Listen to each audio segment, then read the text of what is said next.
أمي إسنيف كنّي اسم برسيس ربي سبحانه وتعالى وجعل لكم السمع ربي أجيتي قريتي وأجيسا والأبصار إجيتي وأرجتن والأفئدة قلبي إتي وإنتلتن إتي وهبتن ربي إسنيف كنّي حيوان برار إسن جالجس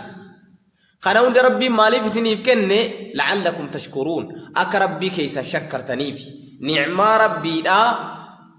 أك ربي كيسا galatoomfattanii fi rabbiin galatoomfatuun haala kamiin rabbiin ni'maa fayyaa ni'maa gartanii kan aafiyaa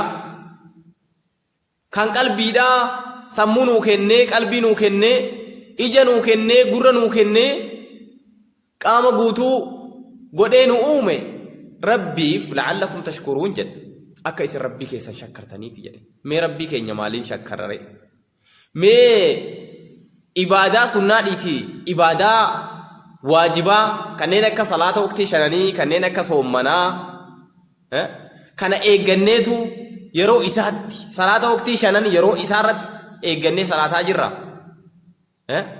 ka sunnaa dhiisii uga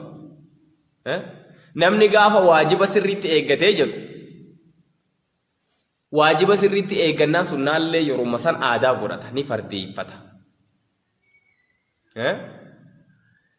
yeroo sunnaa ammoo aadaa godhatee jiru mu'mintoota keessatti muhsintoota keessatti lakkaamaa deema sadarkaan isaa ol fuudhamaa deema yeroo rabbii isaatiif rabbii isaa qaama guutuu isaaf kennee ni'imaa kan aafiyaa kan jiru jireenyaa isarratti oole kana rabbiif waggani shukrii gol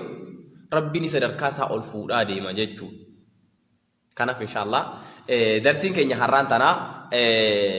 sa'aatiinis nu jala deemee jira warra gartanii irraa fayyadamu rabbiin nu haa taasisu obboleeyyan kiyyaa anallee isinillee warra irraa hubatu warra irraa gorfamu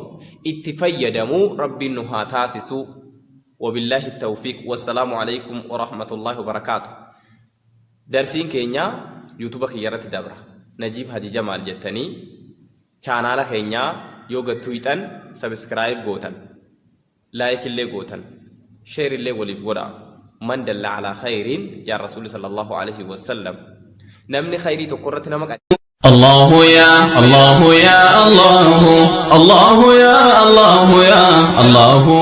سكرني جنة